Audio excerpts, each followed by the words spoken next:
Spotify convinced a new generation to pay for music again, flipping the paradigm and making music piracy uncool. Spotify's co founder Daniel Ek was right. Lawsuits wouldn't reduce piracy, only a superior paid product would. Music sampling used to be an expensive luxury. If you wanted to dive into a new genre, you might pay $20 for an album you ended up disliking. Streaming removes that dynamic entirely and actually encourages people to be more adventurous with their music tastes.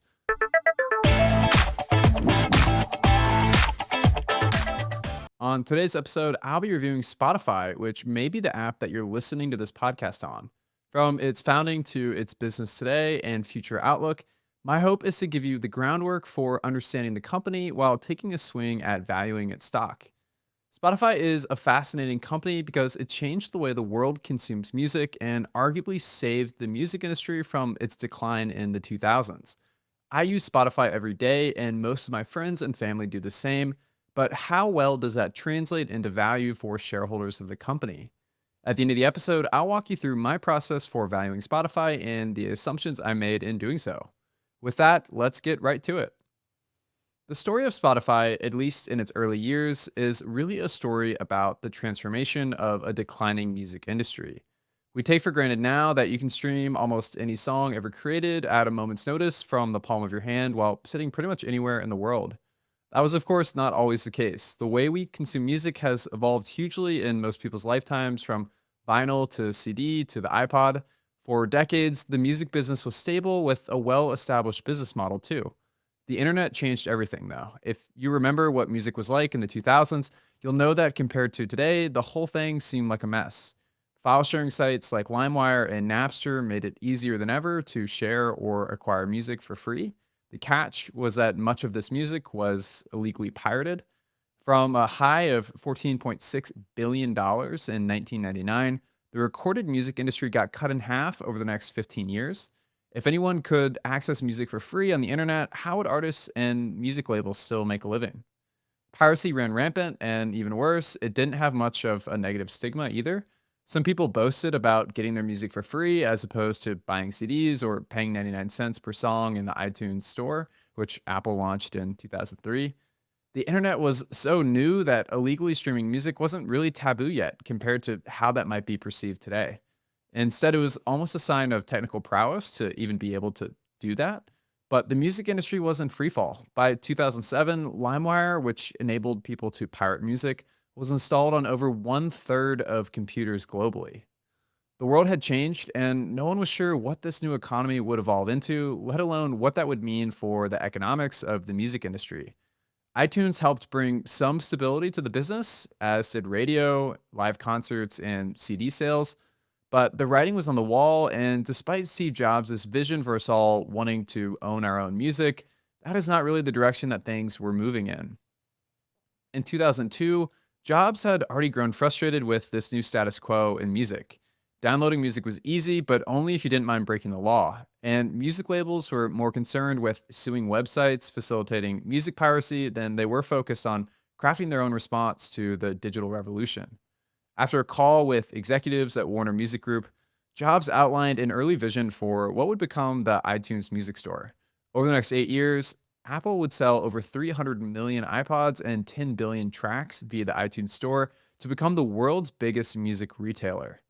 Where others had failed to convince music labels to license their music for online use, Steve Jobs succeeded. With music piracy holding them hostage, music label executives agreed to push the industry away from high profit CD sales to the lower margin business of selling individual tracks in the iTunes Store. It was a lifeline, but the real winner was Apple, at least for a period of time, and not the music industry. While Apple stock moved up 10x, music companies plummeted. By 2009, Apple had a whopping 69% market share in the digital music sales market. Yet Jobs' vision was never bound to last because he hadn't actually imagined a new music business model for the 21st century. He had just created a nice digital interface to bridge the 1990s and 2000s. Libraries of music, shuffling through songs at will, and custom playlists were all big steps toward how we would consume music today. But the iStore, but the iTunes Store was still premised around the idea of people owning their own music, buying songs one by one. This offered more discretion in choosing music than CDs, but it wasn't something fundamentally different. It didn't truly capture how our relationship with music would change because of the internet. Tension remained between the ease with which one could illegally download music and law abiding citizens who cringed at taking out their credit cards every time they wanted to download a single song. Across the pond is where the real next generation of music was being developed. In 2006, Daniel Ek and Martin Lorentzen founded a small startup in Stockholm, Sweden called Spotify. They saw a music industry that was still reeling from a battle with piracy and that wasn't satisfied with the cut it was getting from deals with iTunes. Over the next 2 years, they built a new model where they'd offer music fans a free service supported by advertising while hoping they'd upgrade to a €10 per month ad free subscription. As Daniel said in 2010, quote, I realized that you can never legislate away from piracy. The only way to solve the problem was to create a service that was better than piracy and at the same time compensate the music industry.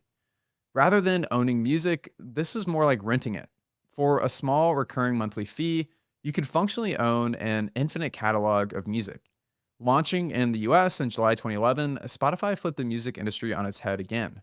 While iTunes was still dominating as a digital music retailer selling songs in 2011, Spotify's surge in popularity would force the company to 180 in just 4 years and launch its own streaming service that would ultimately make iTunes defunct. Apple Music joined the scene in 2015, and ever since, music streaming took off and the music industry more broadly caught a second wind. By 2020, recorded music revenues saw their fifth consecutive year of growth after more than a decade of piracy induced decline. For major music labels like Universal, streaming now represents 70% of their revenues from recorded music.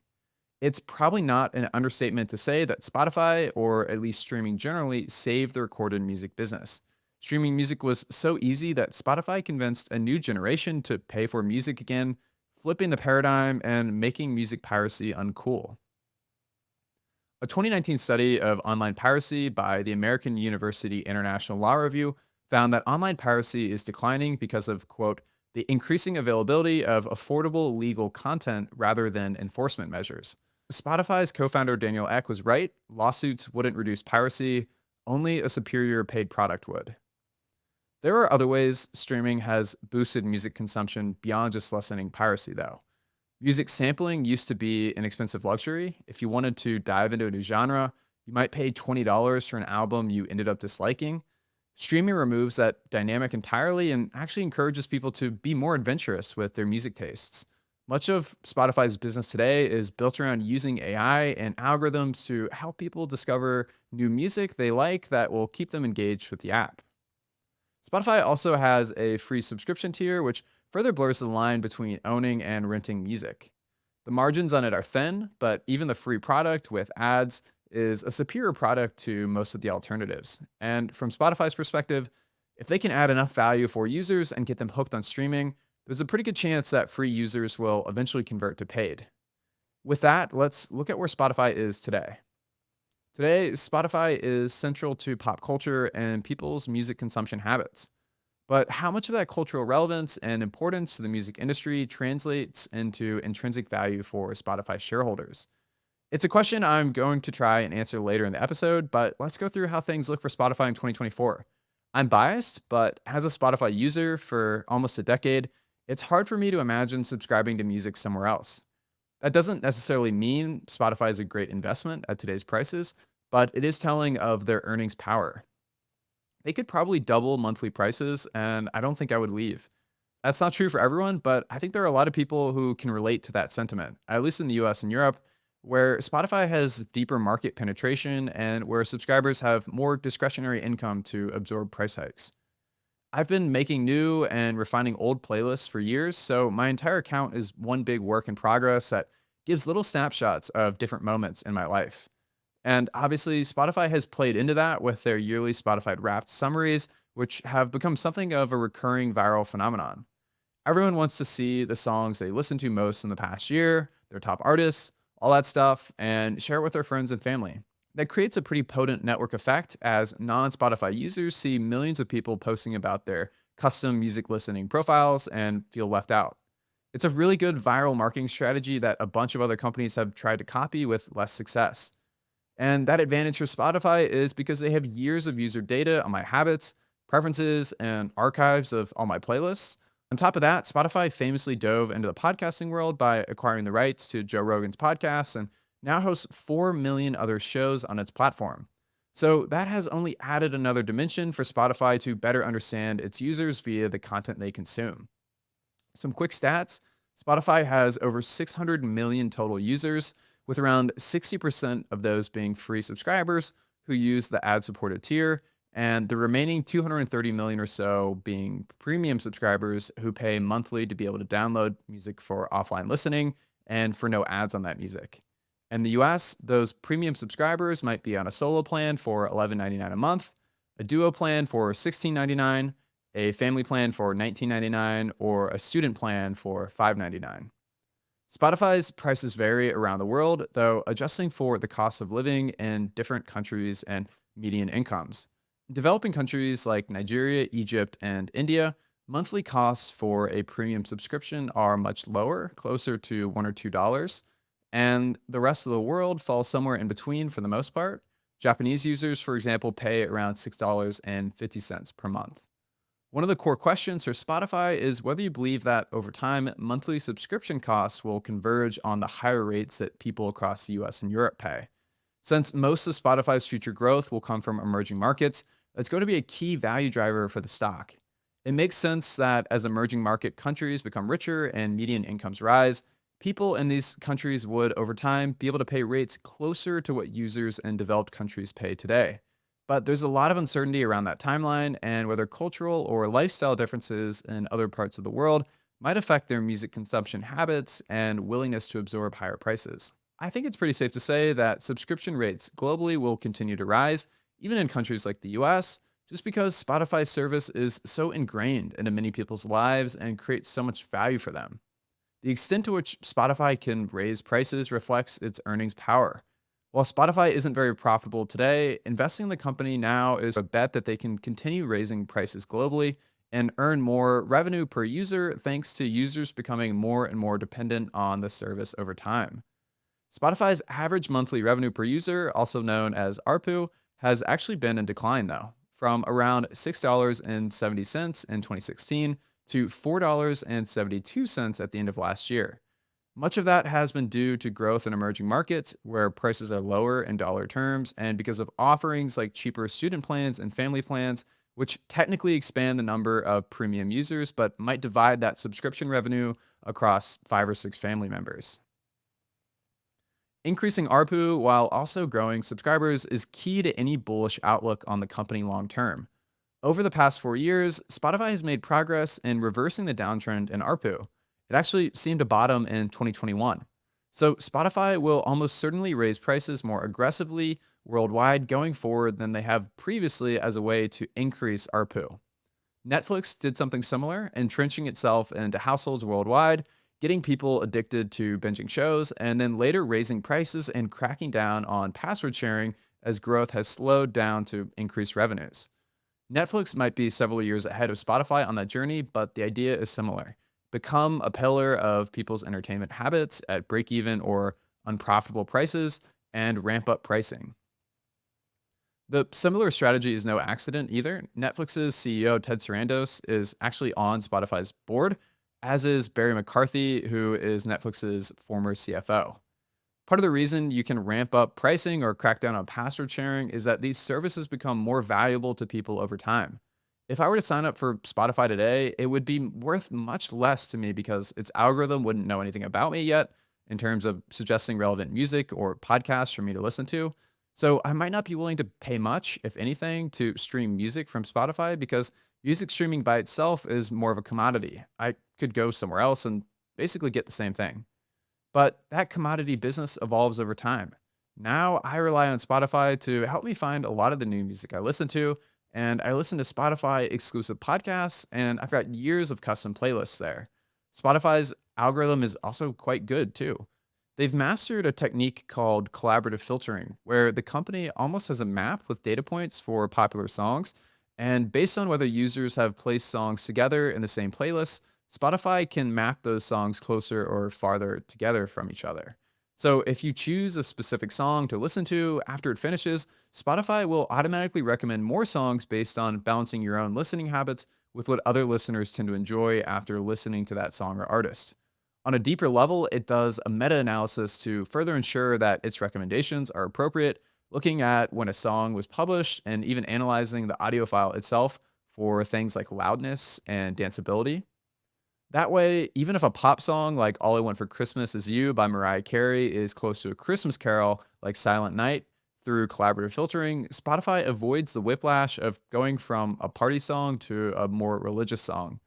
It even goes as far as trying to determine a song's cultural context by scraping the web for reviews of the song and looking at adjectives used to describe it to determine its relevancy as a recommendation.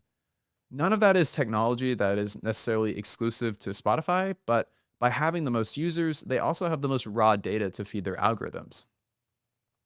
I'm also just used to the app. It's familiar to me, so I wouldn't be that excited about switching to Apple or Amazon Music, and I'm sure there are a lot of people out there like me who feel the same way. Because of all that, the amount I'd be willing to pay for a Spotify subscription has risen over time, and I think much of Spotify's strategy today is banking on continuing to create more and more value for people in this way, such that they would happily pay higher prices in the future. For over 10 years, Spotify kept prices fixed at $9.99 per month. But recently, Spotify began putting its pricing power to the test. The hope is to raise subscription costs enough to more than offset any subscriber churn. In July of 2023, Spotify hiked prices in the US, UK, Spain, France, New Zealand, Hong Kong, and Peru. For US users, prices rose by $1 a month. If there was any negative impact from the hike, it was quite minimal. Premium and free subscriber growth has largely remained intact since. With 239 million premium subscribers in Q1 of this year, that's up from 205 million at the end of 2022 and 124 million in 2019. Spotify is priced at a modest premium to its biggest competitors, but analysts who follow the company tend to think it can be more aggressive in raising prices than the others. Apple Music is a bit cheaper for individuals and families at $10.99 and $16.99 per month, respectively. YouTube Music carries the same cost for its plans as Apple, but offers YouTube Premium for $13.99 per month, which also includes YouTube Music. And Amazon Music is the other big rival out there, which is included for free and Prime memberships that run for $14.99 a month. The unlimited music plan, though, is an additional $9.99 a month at Amazon. Meanwhile, Spotify has pushed forward again this year with further hikes in the US. It raised prices for plans ranging from $1 to $3 a month. Spotify also recently announced a new ultra premium plan for an additional $5 per month that provides access to better audio and new tools for creating playlists and managing song libraries. So, after years of providing all premium subscribers with the same core service, Spotify is experimenting with multiple plan types beyond just the difference between free and premium. Do you notice any similarities between Spotify's main streaming rivals? They're all big tech companies, and that makes them pretty formidable competition. At the same time, Spotify is the only one that's solely focused on doing one thing really well: audio streaming. Apple and Amazon Music are both rounding errors for those companies' broader businesses. Music streaming is a complement to their other offerings, but it's not the core focus. Same with YouTube. YouTube has its hands full with core YouTube has its hands full with its core video business while also venturing into areas like live sports. There's something to be said about doing one thing and doing it really well. These big rivals are not going anywhere, but it's unclear if there'll be significant hindrances to Spotify's growth plans either.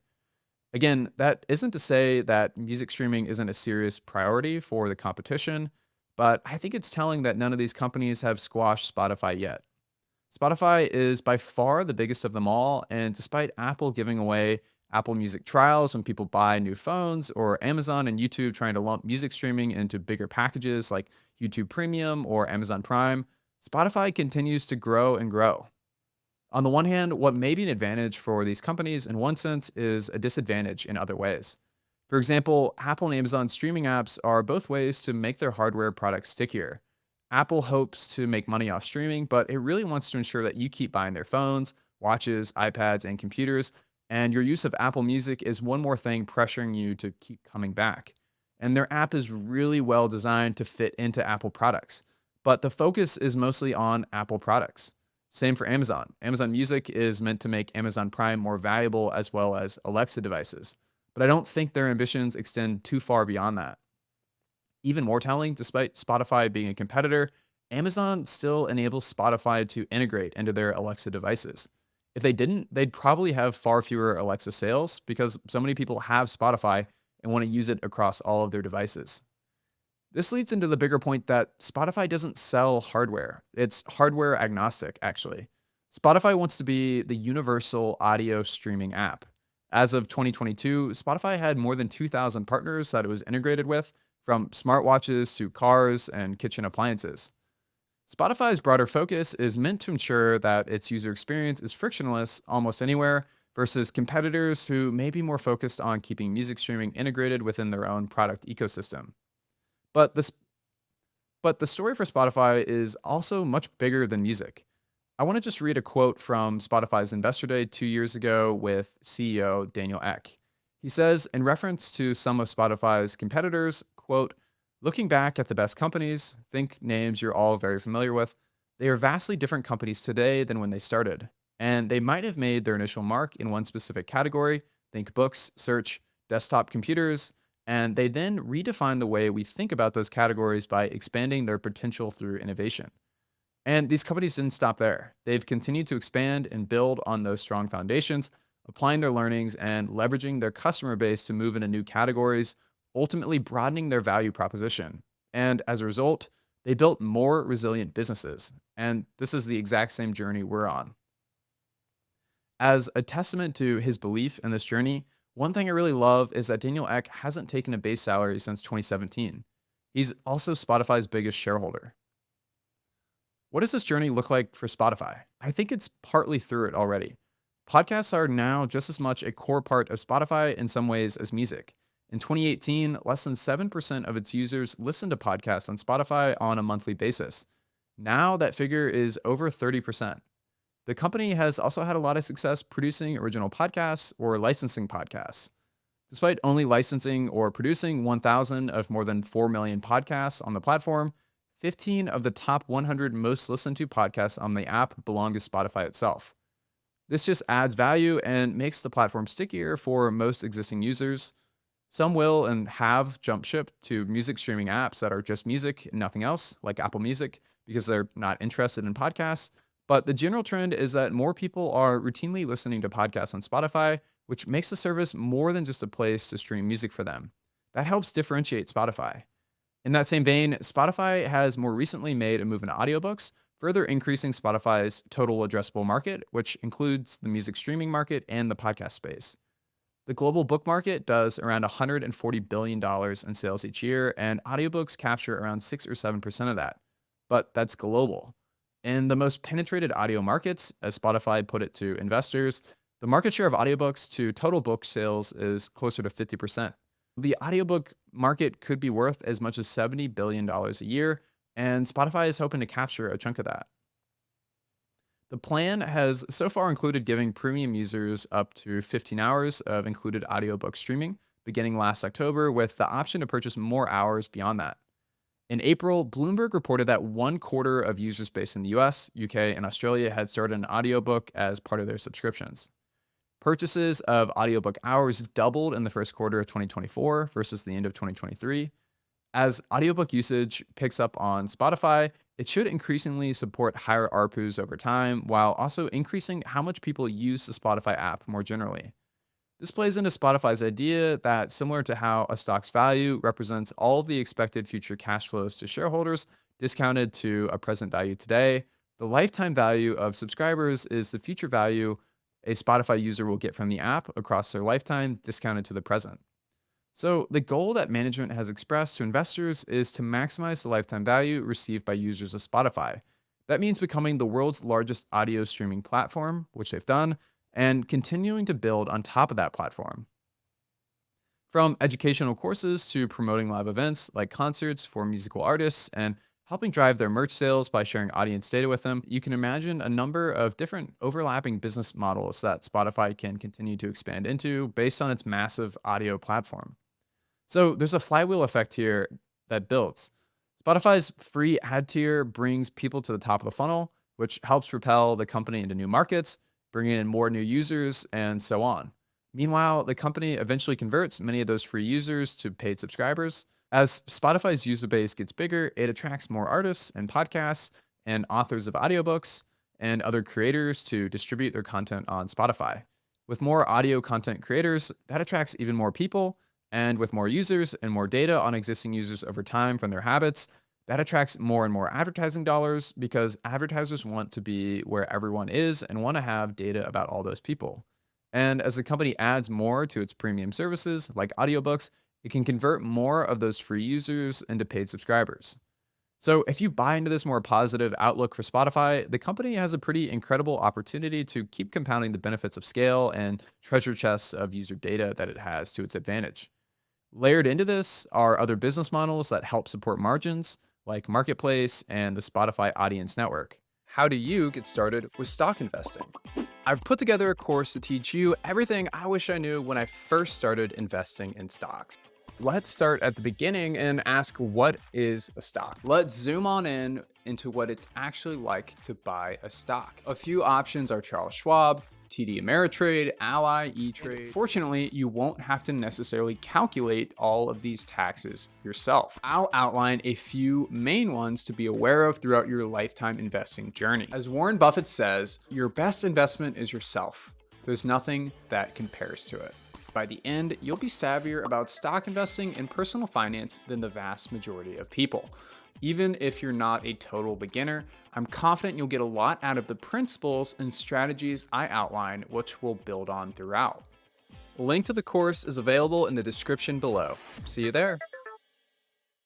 Marketplace enables artists or labels to pay Spotify to promote their music to new listeners or new releases to existing listeners. This is another advantage of Spotify's scale and algorithm. Music labels can get a positive return on their promotional spending thanks to Spotify's deep insights into user preferences. Even more important is that this goes a long way toward boosting Spotify's gross profit margins. Rather than showing up as revenue, the roughly $500 million marketplace business supports margins by reducing the royalty rates that Spotify owes to artists.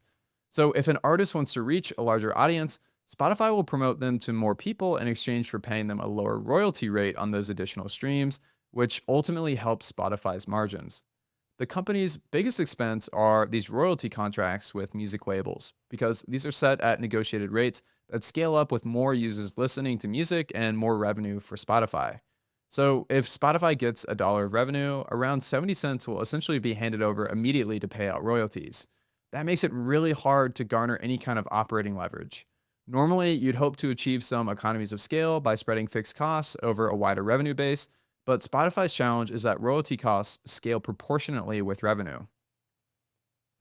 Sponsored album or song recommendations flow those dollars back to Spotify. Spotify helps artists get more eyeballs on their music, which earns them more royalty money or helps them sell out. Spotify helps artists get more eyeballs on their music, which earns them more royalty money or helps them sell out concerts. And Spotify earns extra revenue that can help its gross profit margin. As of 2022, Marketplace had contributed around $160 million to Spotify's gross profit margin, up 8 times since 2018. And then on the podcast side of things, the company launched its Spotify Audience Network in 2021, which is an advertising marketplace for podcasts. It's basically a way for advertisers to tap into sponsoring Spotify's original and exclusive content, as well as third-party podcast publishers who opt into the Spotify Audience Network, or SPAN as it's called. What a lot of people might not realize is that there are many thousands of great podcasts out there with decent-sized followings that are run only by a very small team or a single person. And for those podcast publishers, it's really hard to secure advertising deals to monetize your show.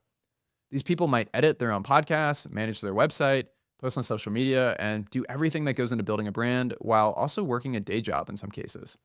So these smaller podcasts don't have the time to cold email advertisers, nor do they have the resources to hire a sales team.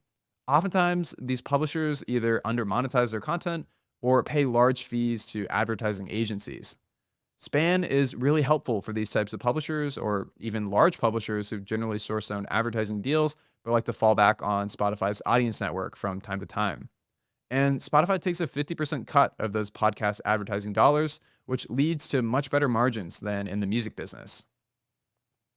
From advertisers' perspective, rather than going through the effort of securing sponsorship arrangements with a bunch of different podcasts one by one, they can just go to Span and tap into Spotify's broad network of podcasts to sponsor. So rather than sponsoring one or two shows, you might sponsor 2 dozen. All the while, Spotify is using its data to help you tailor your campaign to the exact audience you want to reach. As a result of all this, Spotify is expecting its advertising business to grow quickly in the coming years and become a much bigger part of the company's revenues. Ad supported revenues grew 22% in 2022 and almost 14% last year. Let's take a step back a bit and examine Spotify's royalty costs more closely, since this is such a big part of the story for them. As Spotify waded into the music world in 2011, it had to make deals with major labels to license that content. Music labels are notoriously protective of their music rights, and you can imagine that they had a good bit of skepticism toward this new model that Spotify was trying to introduce. In fact, it was a 2 year start stop negotiation process that quite literally came down to the last minute. 48 hours ahead of Spotify's US launch, it still needed to reach a deal with Universal. What has ultimately helped Spotify disrupt the music industry is that the music industry owns a chunk of Spotify, or at least it did. Early on, the biggest labels received an 18% stake in Spotify virtually for free. So, beyond having their businesses tied together, music labels were rooting for Spotify's success as shareholders. And the labels have since cashed in on that. Warner Music Group sold its entire stake worth $500 million after Spotify's IPO, and Sony and Universal both sold hundreds of millions of dollars worth of shares, but retained a piece of their ownership still. Spotify has obviously done much more than just share royalties to create value for these music labels, which builds goodwill between them. According to Spotify, as part of royalty arrangements, two-thirds of its revenue from both advertising and premium subscriptions goes toward compensating music rights holders. Once the dollars flow out from Spotify to the rights holders, it's out of their hands for how the money is divvied up. How much an artist makes then through Spotify is tied to the contracts they have with their labels and publishers. From song collaborators to agents, managers, lawyers, songwriters, musicians, and so many more, there are a lot of different people and intermediaries taking slices out of that pie of money. What's left over for artists is typically less than a penny for each stream, meaning they must get hundreds of thousands or millions of streams to earn decent money. As of 2020, out of the millions of recording artists on Spotify, about 13,000 made $50,000 or more in a year from music streams, and only around 2% of artists earn more than $1,000 per year. How royalty payouts are determined can range from where the listener is located in the world to Spotify's total revenue that month, its total streams that month, and the nuances of a specific music rights holder's deal with Spotify. A source of ongoing pressure for Spotify has been that its royalty payouts per thousand streams tend to be much lower than those of Amazon, Apple, and Tidal. Spotify, however, is by far the biggest, so artists on Spotify to some extent make a trade off for larger audience exposure at lower royalty rates. To further help me understand how royalties work in the music business, I turned to an investor who goes by Sleepwell Capital on Twitter, who has covered Spotify well for a few years now and has some great insights on the industry more broadly. He explains that songs are essentially made up of two separate individual copyrights: the composition, which includes the notes, melody, and lyrics, like the script for a movie, and the second copyright is the actual sound recording, or to continue the metaphor, what would be the actual movie itself that you watch in theaters or on Netflix. The composition belongs to the publishing industry, while the recording belongs to music labels. This is why they're considered two different and separate businesses known as publishing and recorded music. As an example, a concert pays a publishing royalty, but not a recorded music royalty, since the artist is interpreting a version of the song by using the composition, but not literally using the sound recording that came out of the studio. Music publishers are companies that work with songwriters to pitch songs to artists to do the performance and recording. The earnings then are split evenly between the publisher and the songwriter. But recorded music is typically associated with music labels. Labels oversee the production of an album, promote it, distribute it, and own the monetization rights of the master recording since they take the risk of financing its production. Publishers tend to take a much smaller cut of the total pool of royalty money coming from streamers like Spotify, and the rates they can earn are actually overseen by the government, whereas there's more of a free market for the royalty rates that labels can negotiate. Most of the variability in royalties over time for Spotify will stem from negotiations with music labels in particular. There are many more layers of complexity, but this breakdown is what's most relevant for Spotify. Publishers, labels, and artists are the big three, but again, there are countless others involved here. You can also see why royalty costs are structurally so high for Spotify. There are dozens of intermediaries between a song being written and you streaming it on your phone, and Spotify has to reimburse them all indirectly. From booking time in a recording studio to producers and legal fees, there's no shortage of costs along the way that music rights holders want to be compensated for. In terms of what Spotify's future looks like, CEO Daniel Ek has outlined some bold plans. Even though the music streaming market is expected to reach around $80 billion dollars over the next 8 or 10 years, he expects Spotify to earn $100 billion dollars in revenue by 2032. That's not an official company projection by any means. It's much more of a moonshot ambition. But if it were to happen, it would be thanks to Spotify's expansion into podcasts, audiobooks, and soon courses, as well as other potential verticals that haven't yet been announced. What might those other revenue streams look like? Imagine your favorite artist is releasing a new album that you've waited months to listen to. How much would you pay for an early screening of it? Would you pay $5 or $10 to listen to it a week early? Some people certainly would, and that's just one illustration of how, once you've built a platform as big as Spotify's, there are so many different ways to extract new revenues. Meanwhile, Daniel Ek expects gross margins to rise by 10 percentage points to 40%, while its operating margin hits 20% off revenues generated by over 1 billion users worldwide. Those are some really ambitious numbers. Growing from over 600 million users today to 1 billion plus isn't actually the crazy part, though, at least over the next few years. And cost cuts this year are and cost cuts this year surprised analysts by bumping operating margins up to around 5% of revenue, but growing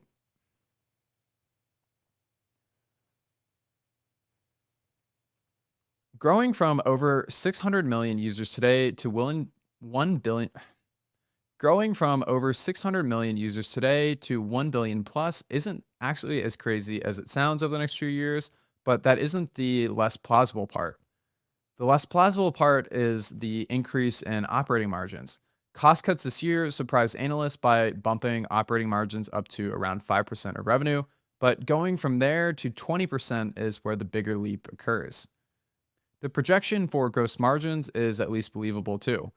As the podcast and audiobooks businesses with higher margins grow, that'll improve the company's overall margins, even if its music business margins remain steady.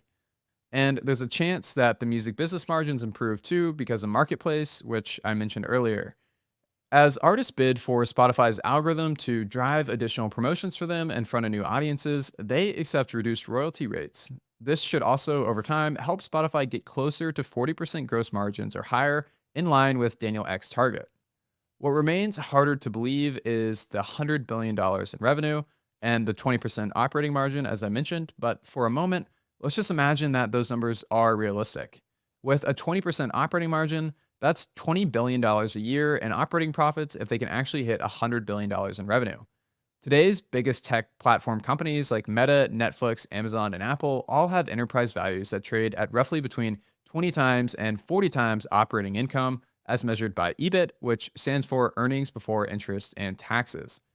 Assuming Spotify follows a similar trajectory with a 20 times multiple of operating income in 2032, then that would suggest that Spotify's enterprise value in 2032 will be roughly $400 billion dollars. Using a 10% discount rate to bring that value into current dollars, the present value of $400 billion dollars today is $127 billion dollars. This gives us an estimate of enterprise value, which is different than market capitalization because it includes debt, But Spotify doesn't carry a ton of debt and actually has net cash, so the difference isn't that far off. And this is just a back of the napkin way to calculate what the company would be worth today if it succeeds in hitting its most ambitious goals.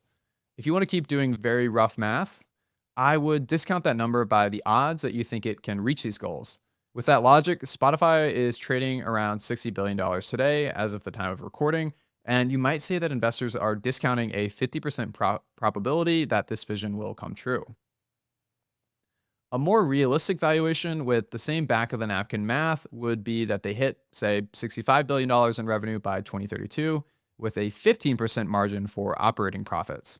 That's about $10 billion, dollars, and with a 15 times multiple discounted back to today, as we did previously, the present value for Spotify is around $66 billion, dollars, which doesn't leave much upside at today's prices without really buying into Daniel Ek's projections. You can manipulate that big picture math however you like to think about the range of reasonable valuations for Spotify here, but those are the two ways that seemed appropriate to me to think it through. As I tried to put together a more rigorous financial model valuing Spotify, I used Daniel Ek's vision for $100 billion dollars in revenue off a billion subscribers by 2032 as a best case scenario to reference. I tried to dig in to see just how realistic these projections are because, for better or worse, investors are probably going to anchor their expectations to Daniel Ek's prediction here. At a billion subscribers, assuming Spotify maintains its ratio of roughly 40% of total subs being premium, that would be 400 million paid subscribers, up from over 230 million today. Spotify's average monthly revenue per user is just shy of $5 today, so on 400 million paid subs, that would be around $24 billion dollars in annualized revenue. That's pretty well short of the $100 billion dollars that Daniel Ek had targeted. Given that 90% of Spotify's revenue today comes from premium subs, either its advertising business would have to grow massively, or more likely, it's going to have to increase its average revenue per user dramatically to get to $100 billion. dollars. For Spotify to realistically hit $100 billion dollars in revenue by 2032, as its CEO hopes, it would, by my math, have to more than triple its average revenue per user while also growing its advertising business. For context, Spotify's ARPU has basically been flat for several years and has actually declined over the last decade. From price hikes to plan upgrades and purchases of courses or audiobooks, you could imagine that they might be able to raise ARPU from $5. You could imagine they may be able to raise ARPU from the $5 it's at today. You just have to be very optimistic about Spotify's pricing power for them to reach an ARPU of $15. The challenge is that while Spotify will certainly raise prices across the world, as it grows more in emerging markets, subscribers with lower ARPUs will become a higher composition of the paid subscriber base, which would at least partially nullify price increases on average. Through that lens, it becomes much harder to see how the company triples its average revenue per user, the key word there being average. Even if the ARPU is $20 or $25 per US and European subscriber, the average ARPU across the board will decline as more of the subscriber base is made up of people in India and China and South America who, even after price increases, might generate a fraction of the revenue of users in more developed economies. I wouldn't want to bet against Spotify, but I also think compounding its ARPU at 10 to 20% a year until 2032, after years of flat and declining ARPUs, is no easy feat either. My model for Spotify basically attempts to find the present value of Spotify's existing paid subscribers over their lifetimes, plus the present value of future new subs, net of marketing and acquisition costs, plus the value of Spotify's advertising business. Then I subtract out debt and the present value of things like future R&D expenses to try and value the company. The approach is inspired by the method used by NYU professor of finance Aswath Damodaran, who tried to value Spotify back in 2018 when the company first went public. When I entered in my own assumptions into the model, even with some pretty aggressive growth inputs around the advertising business and increases in ARPU for premium subs, I had a difficult time justifying a current market valuation of much more than 30 or 40 billion dollars for the company. For context, that's a 30 to 50% discount from where the stock has traded through much of 2024. My valuation is actually not too far off from the valuation where Spotify itself has been a buyer of its stock. In 2021, Spotify authorized up to $1 billion for repurchasing its shares. As of the end of 2023, The company has bought back less than $100 million dollars of stock at an average price of roughly $208 per share, which gives you some idea of the price level at which the company thought shares were attractively priced. At $208, Spotify's market capitalization would be just over $40 billion. dollars. With all that said, it's important not to miss the forest from the trees. Spotify is ultimately a growth story, a bet based in optimism about the company's specific advantages and the broader growth of music streaming worldwide. As we've talked about, having a platform with a billion loyal loser as we've talked about, having a platform with a billion loyal users invites a ton of different opportunities to launch new business initiatives that can quickly improve the company's overall economics. If you buy into that and the value that Spotify is creating for users with its range of services and algorithms, then modestly overpaying today would ultimately not be a big deal given its huge future runway. It's like Amazon in 2012. You could have sat around debating the company's gross margins, but ultimately you'd be missing the bigger picture. And you could have bought in at the highest price in 2012 and still earned a 24.5% compounded annual return since then. So the price at that time really wasn't that consequential. Not buying Amazon at the split adjusted price of $12 in 2012 because you thought it was only worth $10 would have meant missing out on Amazon's rise to over $180 per share in 2024. Spotify is not Amazon, but they are both tech companies with low margins for their industries that make up for it by creating a ton of value for users and winning their loyalty. A Spotify subscription is as valuable to many people as Amazon Prime. The point being, if you see Spotify as being on a similar journey, but just being a decade earlier along, then you can really justify almost any valuation at today's prices. So, there are a few different ways to think about what Spotify is worth today. My feeling is that Spotify is a really exciting company for a few reasons. Reason one is that for me, at least, as an avid Spotify user, I really appreciate the value proposition they offer and how it has grown over time. Beyond that, the company has a huge user base with really rich data on users that it can use to further improve people's experience when using the app, and that can also be monetized through advertising. We've all seen how other big tech companies have leveraged those advantages from network effects to big data to build companies that are worth hundreds of billions and even trillions of dollars. The opportunity for Spotify is substantial, but at the same time, the unit economics for Spotify are really hindered by royalty costs. The big tech names all have much, much higher gross profit margins. Meta, for example, has a gross profit margin of over 80%, and Apple and Netflix have gross margins roughly between 40 and 45%. Alphabet and Microsoft's gross margins are closer to 60 and 70%, respectively. At those levels of gross profit, companies have a lot more room for error. You can just spend hugely on research and development and throw money at a lot of different things and still have a nice net income margin. And much of that is because there isn't much marginal cost of software. Microsoft has no real marginal cost when it sells another copy of software packages like Word and Excel, which gives it a ton of operating leverage. As we've talked about, Spotify is also a software company, but its cost scales when its business grows. If more people stream music on Spotify, Spotify has to pay more royalties at fixed rates. Because Spotify has valuable data insights that it can share with music labels about people's listening habits, it's reasonable to think that Spotify's negotiating power will increase over time and that royalty costs as a percentage of revenue could decline a bit. But they're always going to be a big chunk of its business, which explains why Spotify has pushed into other areas like podcasts and audiobooks where it thinks it can get better margins. Down at 26%, though, Spotify just has much lower gross profit margins and therefore a lot less room for error. After accounting for research and development costs, marketing and promotional costs for attracting new users, financing expenses for debt, and general corporate overhead costs, there's really not too much left over for shareholders in Spotify. Obviously, any bullish bet on Spotify is a bet that dynamic will change, which I think it will, but Spotify's profitability is capped in a way that it isn't for some of the best performing tech companies. Personally, I'm not excited about Spotify at over $300 per share, which is around where it's trading today at the time of recording, but it's a company I'll be tracking closely, and on the next sell off where the company falls 20 or 30% or more, I expect to take a position. And that's all for today. But next week, we'll be diving into the other side of the music industry to explore Universal Music Group as one of the largest music labels and trying to figure out what their intrinsic value is and whether they're worth owning as a company.